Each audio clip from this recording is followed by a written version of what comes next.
It's my daily driver now, and let's talk about it. So, yesterday, day before yesterday, I decided to finally just move my SIM card over from my OnePlus and to really put some real research into the Surface Duo, because before that I was basically just using this outside of if I was going somewhere, a lot of times at work and stuff like that. My main phone was still my OnePlus 7T, which actually had my SIM card in it, meaning my phone number. And I kept not wanting to do it, and because I thought I was gonna pay, I didn't want to pay $40 just to test this thing out. And then I realized, wait a minute, with the plan I have, I'm not gonna pay anything to just move my SIM card over. So I finally did it, and I think I'm falling more in love with it, but at the same time out in some other areas. As most of you may know from what I was saying on previous videos, is that I really like the aspect ratio of the phone. This aspect ratio where I can just open this thing up, and just type on it, how YouTube looks on it, how everything in general looks on it. So let's open up YouTube and just notice if I open up a video. Let's open up this scary if literal video. Let's get rid of that. No! Pause, my bad. All right, so yeah, it looks like a standard video here, but if I turn it sideways, it actually becomes like an actual tablet mode. So or if I do it this way, obviously I can do some other work down here, okay? So I can literally watch a video and do some work down here, which I have been finding myself doing it more and more as the days go on, especially now that I'm actually using it as my daily driver. And I can also at the same time realize why people don't want it, because this is in my pocket. Every time I need to use it, I gotta open it. Every time I need to use it, I gotta open it. Every time I need to use it, I gotta open it. And so what I would really like is if they actually shipped with a screen protector on it, and I could literally just keep it like this in my pocket throughout the day, because with my line of work, I'm pulling this thing out a lot to pull stuff up online, doing research on technology, hardware, maybe just pulling up on the website to see if we have something in stock or if another store has something. And I'm coming in and also using it to sign in every day at work for current protocols and the actual camera. And when I open up the Google Assistant, it actually does not give me the QR code reader. So I downloaded a QR scanner, still didn't work. So I'm not exactly sure what's going on with this. Don't really have that issue with my OnePlus, but nevertheless, the aspect ratio does it for me. Just look at this. This is absolutely amazing in my hand, how this works. And then if I have an app open, for example, yesterday I was helping a customer look something up, and on the website, and they're like, hey, look, can we price match it? And I was like, okay, let me click on this, and it literally popped. I opened up Firefox, and it popped up right on the other screen where I could see everything on both screens. And obviously on my OnePlus I can still do that, because that's the great thing about Android. You can just split screen, but it's not nearly as simple, because you actually have to go in and turn on the split screen feature. Should say it that way. Go in to your apps, do half screen, and then open up the other screen, and then look it up, whereas this automatically does it. And of course, Scary if Little covered this yesterday on his channel. Make sure you go check him out. He's absolutely amazing. Matter of fact, that's actually the video I just clicked on. I'll watch as soon as this video is over.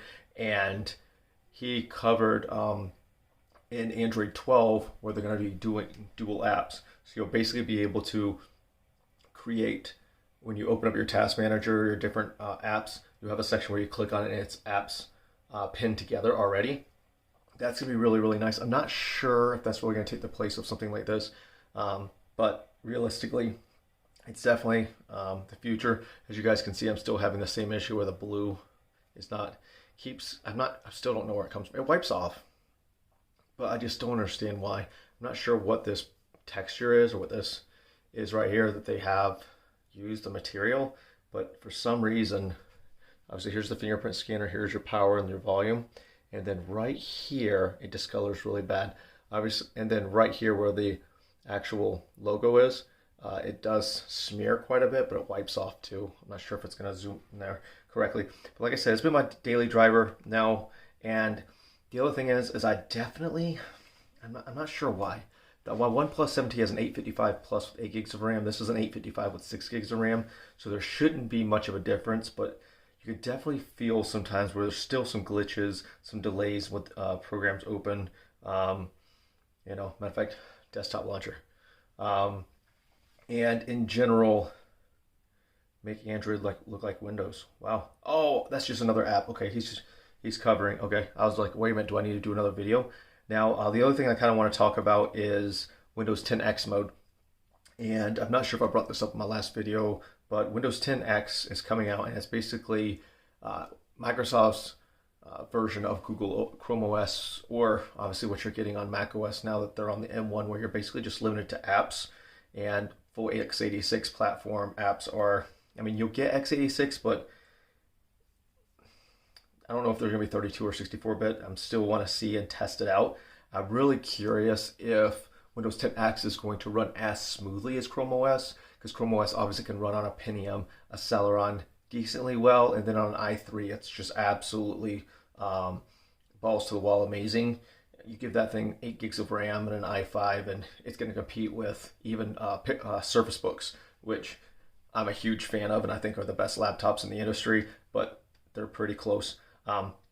So far, so good. Now things, aside from the camera when I get to work, and I'm wishing that I could leave it this way, because I can see why Samsung put an outside screen on it, but obviously Samsung's phone is not nearly as nice as this. Like, I understand there's this faster, and the way the folding is different, but in general, the aspect ratio, the design, I mean, Microsoft hit this out of the park, and as much as I want to give all three companies grief, this is probably the best device that the three companies themselves have come out with, and that's even as much of a fan I am of the Pixel 5, which my wife is using. I think it's an amazing device, but I think this is better. But then again, apples to oranges, because the Pixel 5 obviously is an absolutely amazing candy bar phone and standard smartphone. It's great for the price. The 765G, the processor is absolutely fine. From what I've seen on my wife's phone, it might even be smoother than my 855. They both have 6 gigs of RAM, probably because it's vanilla Android and you're not trying to use two screens all the time. But realistically, between doing anything in the car with your phone, trying to change music or anything like that, you're definitely going to have it open and voice commands ready, or because I can't put it on my magnet and then just hit next like I can on my other phone if I want to, or just hit Google, the keyword next. And that was something that I didn't really like, especially right now. I got 3 months Pandora 1 free from work, and I'll be trying some other apps out soon. So I'm going to repeat and say basically I absolutely love this phone. The aspect ratio is amazing, but the screen, not being able to really change anything while I'm driving, which obviously you should be able to, but I don't, having to have it like this. Maybe somebody else has an answer. I feel like I have to have it like this and then sitting in my cup holder, and I'm really worried about the screen. And with this not being mine, I'm not going to go out and buy a case and screen protectors and everything for it, but I don't know.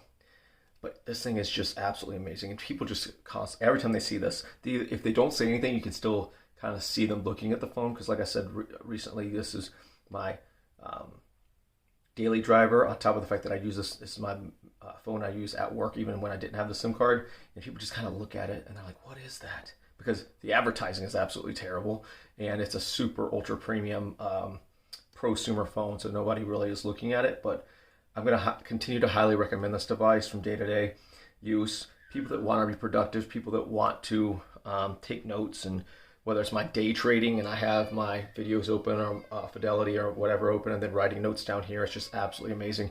Now I'm going to cut this video short. I hear the kids in the other room screaming and yelling. I wanted to get this done before they got done, and I expected it to be 5 minutes, not 9.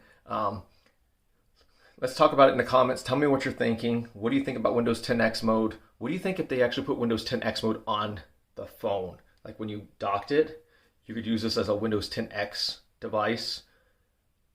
I don't think they'll ever do it, but what if they did that? What do you guys think? All right, let's talk about it in the comments. Take care, guys.